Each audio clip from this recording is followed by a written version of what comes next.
So, Robotic Love, we're going to continue in this series. If you're a guest with us, you're kind of catching us towards the end of the movie, which is okay.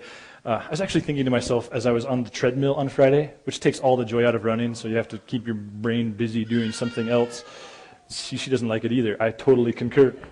I was thinking to myself that what I should have done was I should have learned the robot dance prior to our starting this series. In some series, I should have shocked you all and got up here and danced like a robot. Which you would all go like, whatever, dude, you don't have any dancing skill. That is apparent. Which, that whole dialogue happened in my head, and then I remembered that that actually has been confirmed, because several years ago, some friends of Teresa and I's, Chase and Mara, were getting married.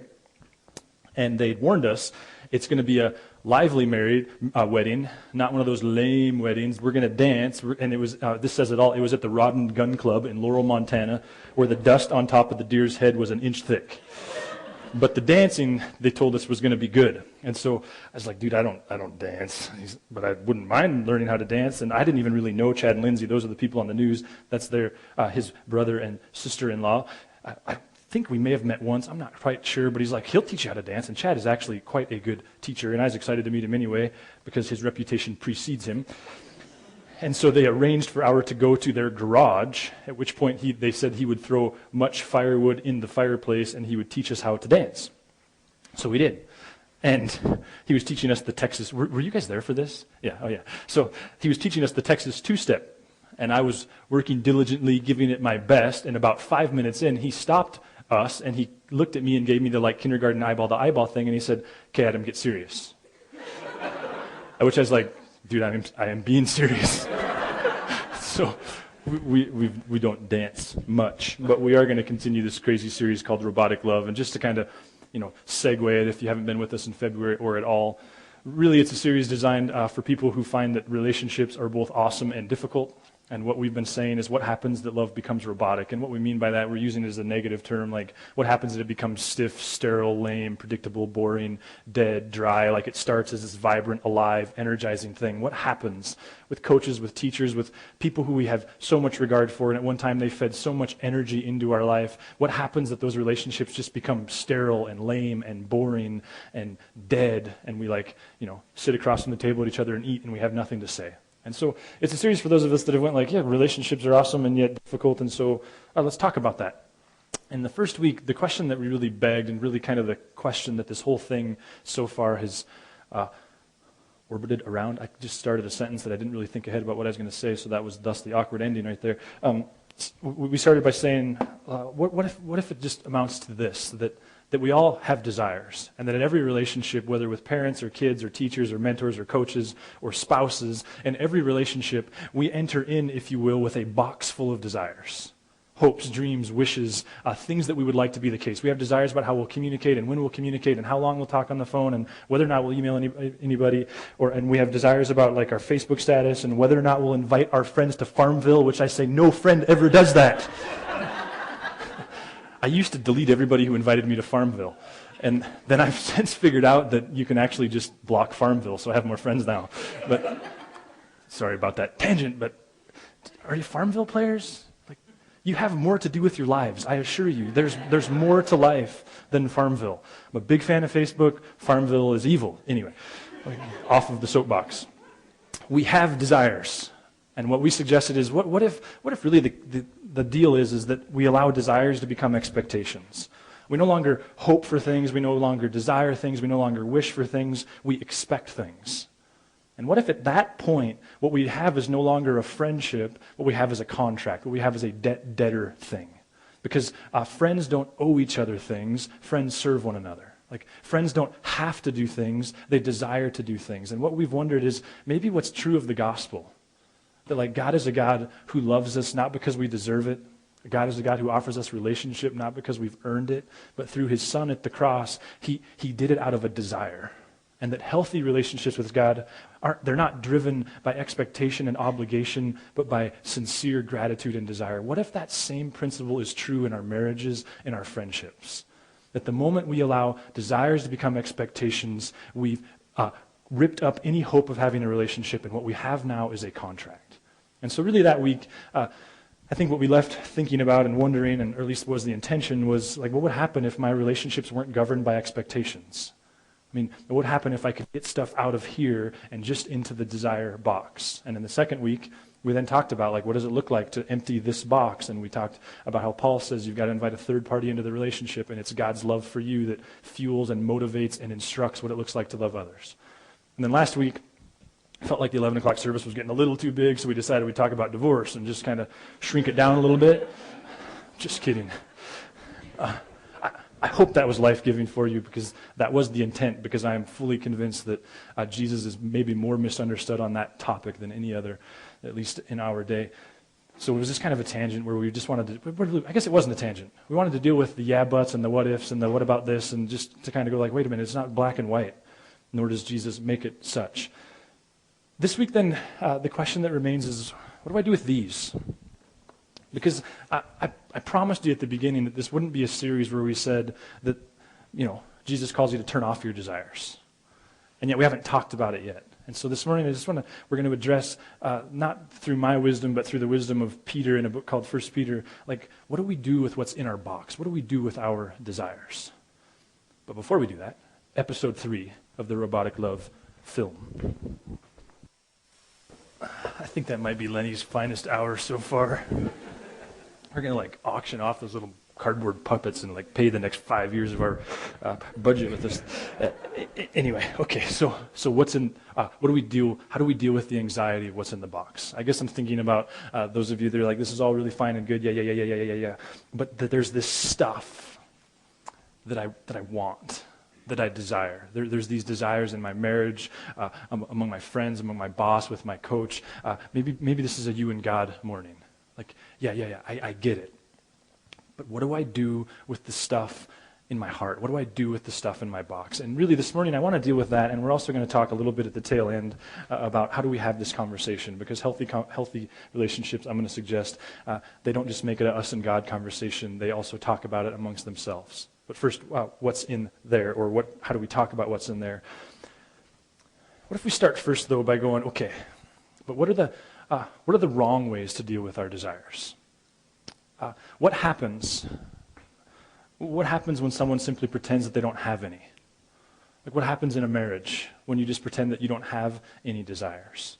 I mean, does that explain those moments? And we've all experienced them, and if you're male, you've probably been on the giving end of them, but those moments where 6 months worth of frustrations come to a full boil, and there's this moment where you thought you were going to have a conversation about the fact that dinner wasn't ready at 5:30, but next thing you know, you're talking about George Washington, because everything that has frustrated that person in the last 6 months is coming to the surface, right? Some people call it gunny sacking, where you just kind of go, and before you know it, it's like this 30-minute lecture.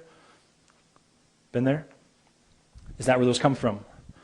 It is when we try to get hyper-spiritual and hyper-self-disciplined, and we tell ourselves we don't have any desires, but it's not true.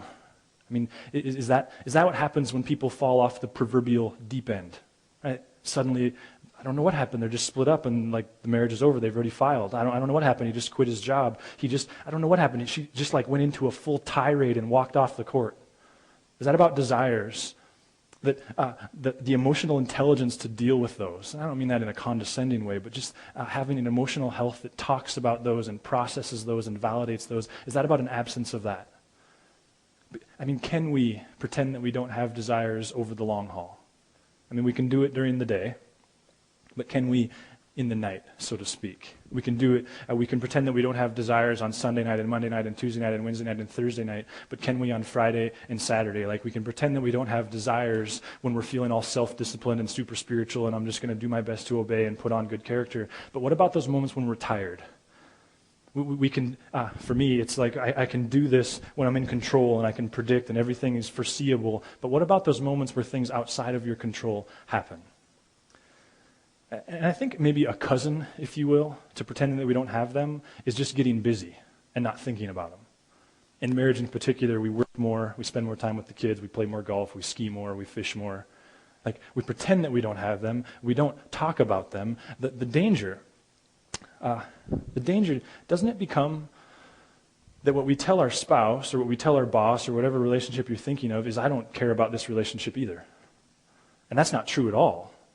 But it's what you're communicating by the fact that you're trying to pretend that you don't have desires, and so the thing spirals. I had an opportunity to hang out with a couple friends who aren't a part of Narrate and a couple months ago, and it was real interesting because we were sitting down with this couple because he was frustrated. He was frustrated that like she was like vanilla, like she used to be this alive, vibrant person, and she's just lame-o to him now. But when you sit down and talk to him, it's also really apparent that there's no room for her because he was hyper-controlling and hyper-opinionated, and so it became easier for her to not have desires because that's what it took to accommodate his like overpowering desires.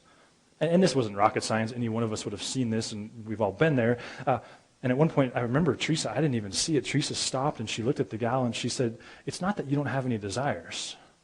It's that you've turned them off. It's not an issue if you don't want anything. It's an issue of the relationship's easier if you stop wanting anything." And yet the funny, right, like this funny torpedo to the ground was that he's frustrated because she doesn't have any desires, but she doesn't have any desires because that makes it easier, and the thing just spirals. Desires are a difficult thing. And I don't know that even following Jesus always makes them easier because we spend so much time on verses like deny yourself, deny yourself, deny yourself that we confuse it for like don't have any. I don't know how you're going to apply this. I know that we've worked hard in this series to make it applicable to marriages and friendships in general. This morning, you might find, hopefully it's applicable to whatever relationship. I know for me it's been especially applicable. If I could say that word 10 times in a minute, I get $100. That's why I keep saying it. Totally kidding. Self-cynic. It's been particularly applicable for me in my relationship with God. Because here's how my emotional health has gone over the last 2 years. In general, I couldn't be more excited and proud of what's happening around Narrate. And when people ask, like, how's Narrate going, there's usually this, like, 30-second awkward pause because I don't know what to say. But what I know, having worked through this weekend, is I am extraordinarily proud because our influence continues to grow.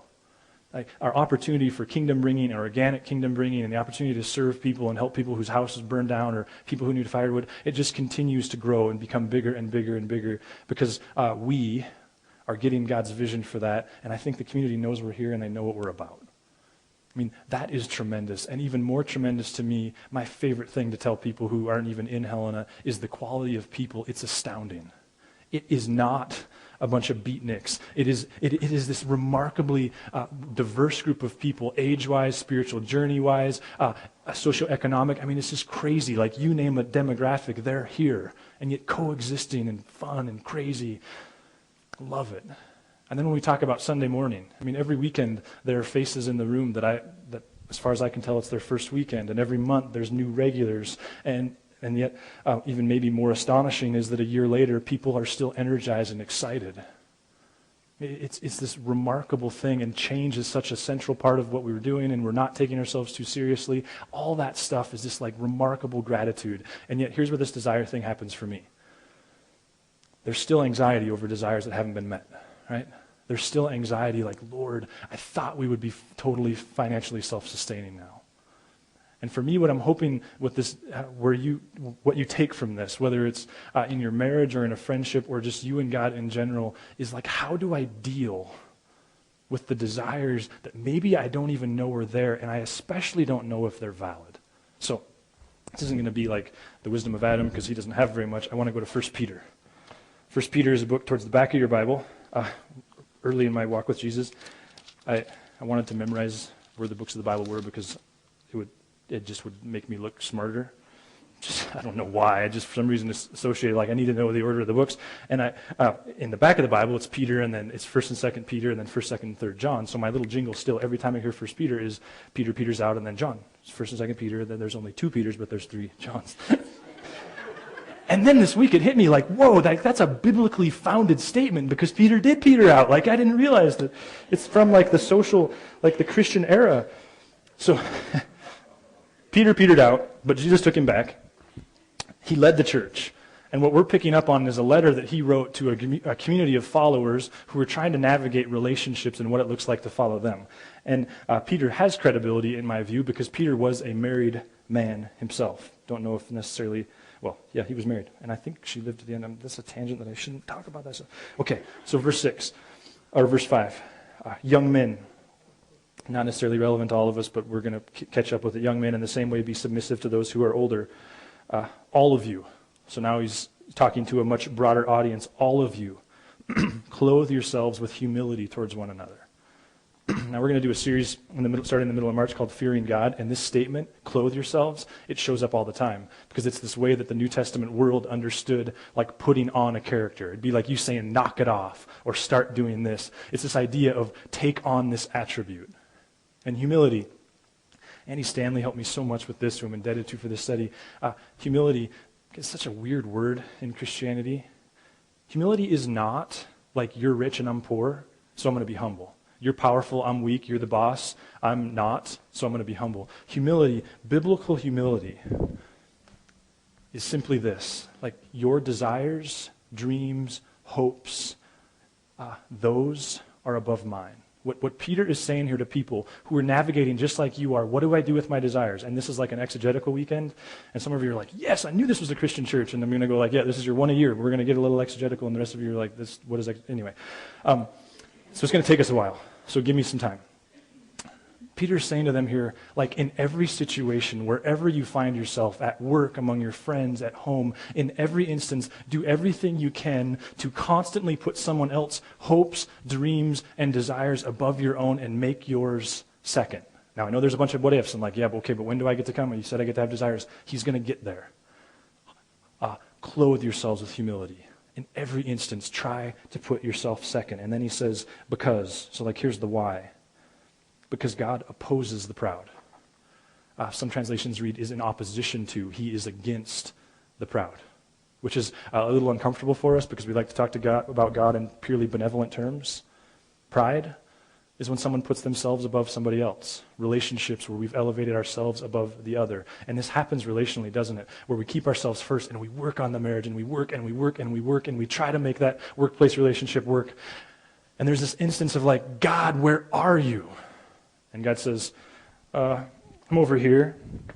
What are you doing over there? I'm resisting the proud. What? That's what I do. I resist the proud. I oppose the proud. Like Peter is here saying, humble yourselves. Why? Because when you don't, when you put yourself first, God goes elsewhere. God stands in opposition, and that's hard language for a community like ours to even take in. But he's saying, and this is an Old Testament quotation, God stands against those who put themselves above others. And then he says, but here's the promise. But he gives grace to the humble. Now, grace here, this isn't salvation grace. This isn't the gospel, like if you'll humble yourselves, God will save you because that's the way it works. That's not what he's saying here. Grace is not a Beanie Baby. He's not our friend Grace Casina. It's not a person. Grace here is that God will give you what you need in the moment for the moment. So what he's touching on here is the math doesn't add up. I'm already busy. I already got too much stuff going on. If I serve her, if I go out of my way, I won't get my stuff done. I'll get fired. My husband will be mad, whatever. What he's acknowledging, yeah. It is counterintuitive. The math doesn't add up.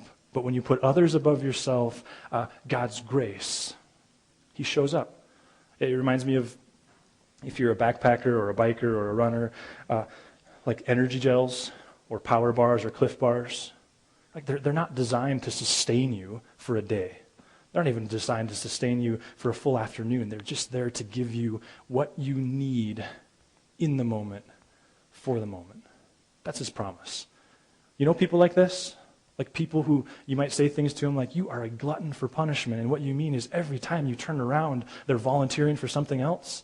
And I realize that can get unhealthy, but don't you know people who, if you were half as busy as they were, like you would have jumped off a cliff head first, if you know what I mean, right? Like if you had half as many obligations as they did, you'd go insane. And yet they don't. Like you're more stressed with your smaller list than they are with their bigger list.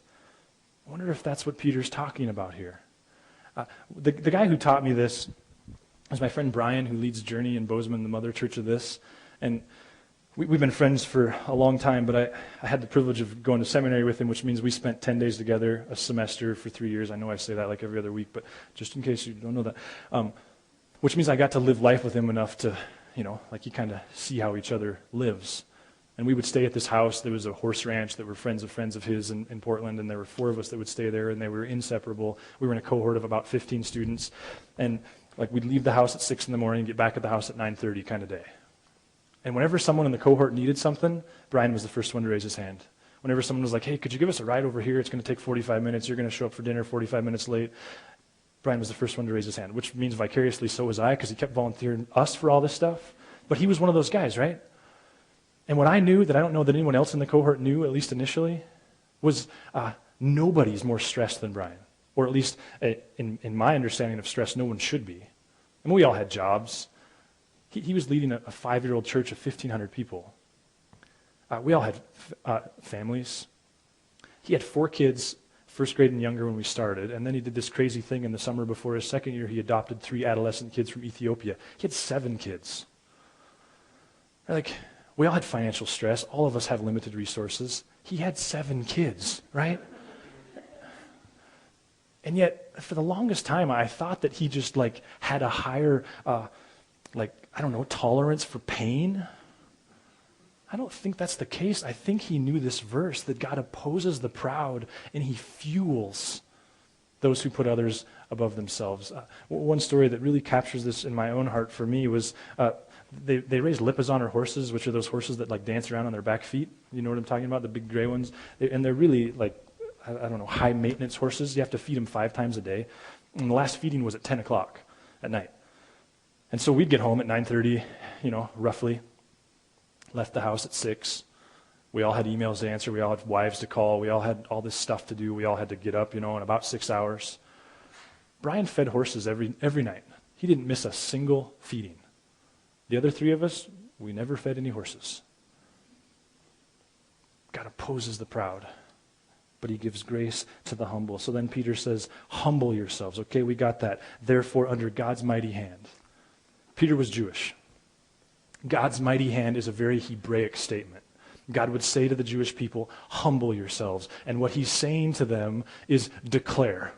Who's first? Who's the boss? Who's the Lord? Who's the king? Whose priorities are first here? It's like, God, before you even ask, yes is the answer. One rabbi, you might have heard of him, he said, seek first his kingdom and his righteousness, and all these things will be given to you as well. That's the essence of the statement. So Peter is saying, put others first, put God first. I know it's counterintuitive, the math doesn't add up. God's grace will be sufficient. And then he says this, here's the promise, that he may lift you up in due time. Now that's kind of like we kind of like it and we kind of don't, right? Like we like that he'll lift you up. The due time part is a red flag, right? Because we understand that due time, like, okay, God, could we hire Webster and agree on a definition of due time, right?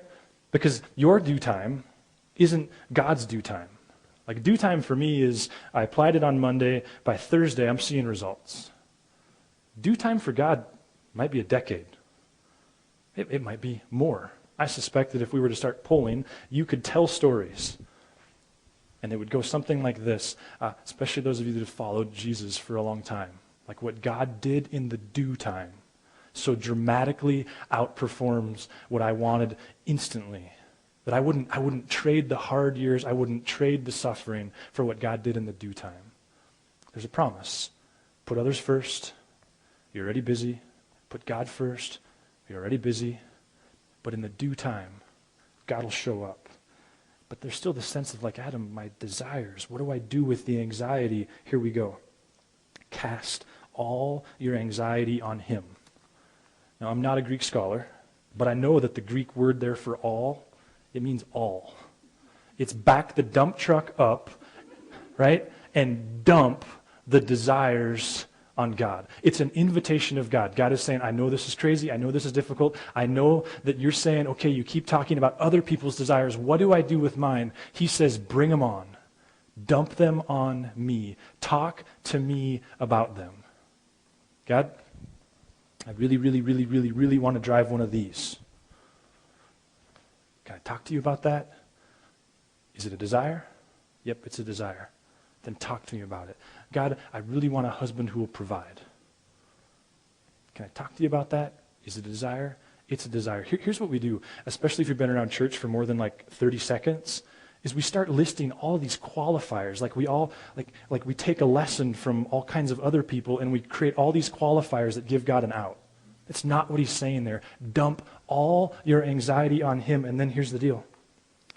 Here's the punchline of the whole deal. Because he cares for you. Really, God? You want me to talk about this? It seems so trivial. Is it a desire? Yeah, it's a desire. Do you care about it? Yeah, I care about it. To which God says, I care about it too. Why? Because I care for you. Because you're important to me. Which means for some of you, this might be an every hour thing. You might be taking a trip to the bathroom, and what you're doing is you're taking 30 seconds to talk to God about your desires. It's permission to not stick them in some dark closet, but to go, God, here are my desires. I'm going to continue to put others above myself. I'm going to continue to put you above myself. I'm going to trust that your grace will be sufficient in the moment for the moment, and I'm going to trust that you're going to show up in these crazy ways, and I'm going to give my anxiety to you. Some of you, this might be every day, but it's God challenging you, bring it on. Bring me the desires. Talk to me about the desires.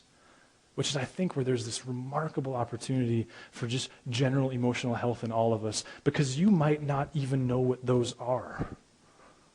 Some of you might need to go spend the afternoon with a piece of paper and a shoebox, and just throwing them in there as you think of them. Maybe you're more of an online person and you're creating an online document. Maybe you're creating a list in your journal or on your phone. I think the permission here is you don't have to hide your desires. You don't even have to dignify your desires. And if there's some in there that you suspect might even be sinful, he doesn't say cast your non-sinful desires on me. Take your anxiety that's opposed. He says cast it all on me. It's not that God doesn't want you to have desires. It's that he's given you permission to talk with him. And I can't tell you guys, this week, in fact, so much so that I'm challenging the council to do this with me, where I just kind of stepped back and went, okay, God, there's so much that we're grateful for. Help me put the anxiety with the unfulfilled desires. Help me put those in words so that we can stop wondering what they are and stop chasing something that we don't even know what it is, and just know that it's there. And every day, and maybe more often than not, I can just go like, God, here they are. Now, I think we would probably all agree that healthy relationships don't just talk to God about them, but they talk to others. We're talking to our bosses, we're talking to our spouse, we're talking to people about our desires. I'm going to use marriage as a metaphor, but I stole this this little, I don't know, is it an acronym from Andy Stanley? He calls it the box talk, and I think there's some remarkable wisdom in it. And it even spells car, which is so lame, but helpful nonetheless. So the C is confess. It means you go to your spouse and you just acknowledge, I recognize that part of what happens in relationships is I weigh you down with expectations. And maybe you get as specific as you can about the specific expectations you put on them. Maybe you're a student and you're doing this with your parents, with a coach, with a friend. Here's the expectations I know I've put on you. I'm sorry, I can't guarantee I'll never do it again. I'm new to this, but here they are. I'm naming them. Second is you ask. You ask first, what are some expectations that you're feeling from me? Where's the weight heavy on you from me? Because you likely have put expectations on people that you don't even know are there. What are they? Ask. Give them a chance to tell you.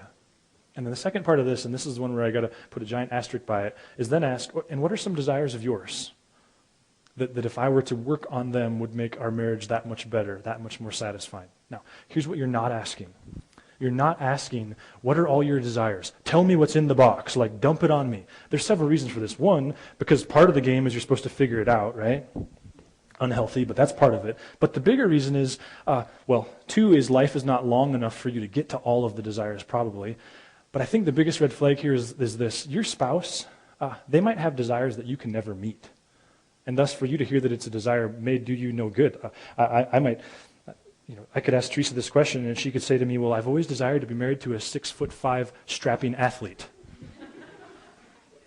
I don't need to know that. She needs to talk to her mom about that or something, but not me, right? I can't do anything about that. I'll spend the rest of my life beating myself up about that. So you're not saying, tell me what's in your box, show me the journal. Just give me one thing. It's one thing that I could work on. And finally, reward. Because as the old principle is, that which is rewarded is repeated. Because sometimes you meet someone's desires, You fulfill their dreams, and you don't even know it. Like, you just got lucky. Like, you stuck around for an extra 10 minutes before you left for work because the traffic's bad at 8:50, right? It had nothing to do with wanting to talk to your wife for 10 minutes, and she's like, oh, conversation with an adult, and you're like, I don't know, if I leave now, it takes me 20 minutes, or if I leave in 10 minutes, it takes me 10 minutes, so I'm just sticking around. Sometimes you just get really, really lucky in meeting people's desires. So you got to reward it. Letters, emails, phone calls. You got to tell your boss. You got to tell your friends, like, hey, thanks. Here's what I hope that you're leaving with if you're new to Jesus. I hope, there's this kind of gross theology that says God is a vending machine, and if you just ask, he'll give it to you. And you're probably as opposed to that theology as I am, as someone who doesn't follow Jesus yet. Like, it just strikes you as remarkably self-centered, that there's a God who, he's just about you, and what about everybody else? I don't know, that's their problem. It is gross. But the other part of it is it's only a few degrees off of who God is. Because Jesus is the one who said, like, which of you, if your son asks for a loaf of bread, gives him a rock instead? God is deeply interested in your desires, deeply interested in you. So yeah, it's not all about you. And yet he cares about your desires so much, though, that he sent his son to the cross. Because you couldn't earn his favor, nor did he want you to. It was a gift he wanted you to have. Let me pray and give you a moment to reflect with God, and then we'll sing a little bit more. Just talk to God about whatever's in your head, and maybe you're new to Jesus. Consider what you're thinking about.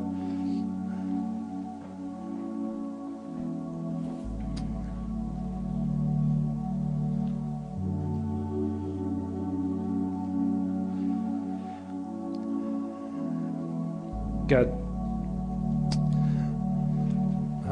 just personally, I want to tell you thanks for helping me, and I suspect others, navigate this desire thing. We recognize that they're real, they're a part of life. We can pretend they're not there, but that just brings destruction. Thanks, God, that you are a God who invites us to dump them on you, to talk candidly with you about them, and then to learn to talk about them in our relationships. For people, God, who are here and they're not quite sure about you, or they're confused about you, or maybe they just have this past that makes them suspicious of communities like this, and just trust what you're doing in them. Lift them up to you. We're thrilled and honored, God, to be your church in this community in 2011. Thank you.